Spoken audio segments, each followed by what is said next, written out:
ఆంధ్రప్రదేశ్లో teacher eligibility test exam అయిపోయింది. Results మార్చి 14న విడుదల కావాల్సి ఉంది. కానీ కాలేదు.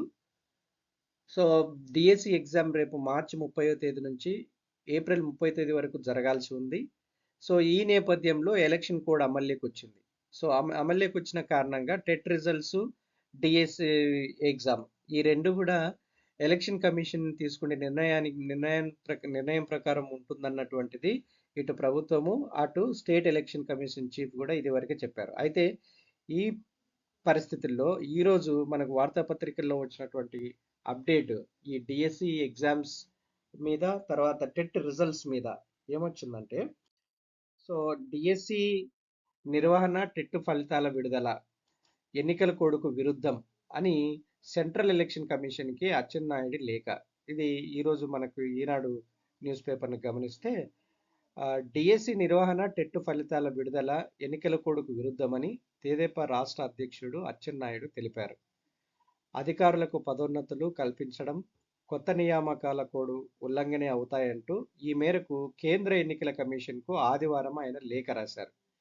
ఈ నెల 22, 23 తేదీల్లో సిఎస్ చీఫ్ సెక్రటరీ అధ్యక్షతన ఉన్నతాధికారులతో సమావేశం నిర్వహించారు. దీంట్లో కేంద్ర ఎన్నికల సంఘం అనుమతి కోరుతూ వివిధ శాఖలు పలు ప్రతిపాదనలు సిద్ధం చేశాయి. వీటిలో 30కి పైగా అంశాలు నిబంధనలకు విరుద్ధంగా ఉన్నాయని అచ్చెన్నాయుడు తెలిపారు. ఫిబ్రవరి 27 నుంచి మార్చి 9 వరకు ఉపాధ్యాయ అర్హత పరీక్ష టెట్ని రాష్ట్ర ప్రభుత్వం నిర్వహించింది. ఈ ఫలితాలు వెల్లడి చేయడము, తర్వాత 6,100 పోస్టులతో ఉపాధ్యాయ పోస్టుల భర్తీకి డిఎస్సి పరీక్ష నిర్వహించడము, ఈ ఈ రెండిటిని ఎన్నికలు అయిపోయే వరకు వాయిదా వేయాలి అని అచ్చెన్నాయుడు కోరారు. శ్రీరామనవమి సందర్భంగా కడపలోని ఒంటిమిట్ట కోదండరామస్వామికి సంబంధిత మంత్రి పట్టువస్త్రాలు సమర్పించడం, తీతిదిలో న్యాయాధికారిగా పనిచేస్తున్న వై వీర్రాజు డిప్యుటేషన్ కాలమరితి పొడిగింపు, ఆంధ్రప్రదేశ్ ఓపెన్ యూనివర్సిటీకి 63.85 కోట్ల విడుదల, 50 బోధన, 68 సాంకేతిక సిబ్బంది నియామకం కోడ్ ఉల్లంఘన కిందకే వస్తాయని ఆయన చెప్పారు. వీటిని పరిశీలించి చర్యలు తీసుకోవాలని ఆయన తన లేఖలో ప్రస్తావించారు. సో ఇవన్నీ మనకు అక్కర్లేదు, కానీ ఇప్పుడు మనకు కావాల్సిన పరిస్థితి ఏంటంటే టెట్ రిజల్ట్స్ ఎప్పుడు రిలీజ్ చేస్తారు, డిఎస్సి ఎగ్జామ్స్ సజావుగా సాగుతాయా లేదా, మార్చి 30వ తేదీ నుంచి ఏప్రిల్ 30వ తేదీ వరకు సాగుతాయా లేదా, దీని మీద EC election commission central election commission ఈ పాటికే ఒక డెసిషన్ తీసుకోవాలి. ఇంతవరకు వారి నుంచి ఏ విధమైనటువంటి సంకేతాలు రాలేదు డిఎస్సి ఎగ్జామ్ కండక్ట్ చేసే విషయంలో.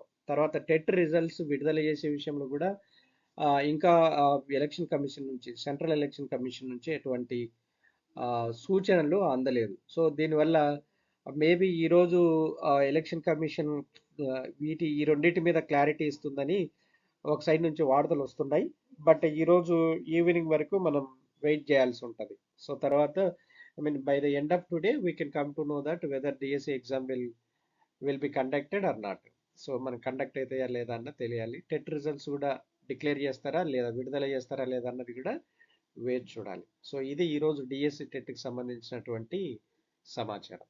Thank you for watching. Keep watching for latest updates on DSC and TET. Thank you.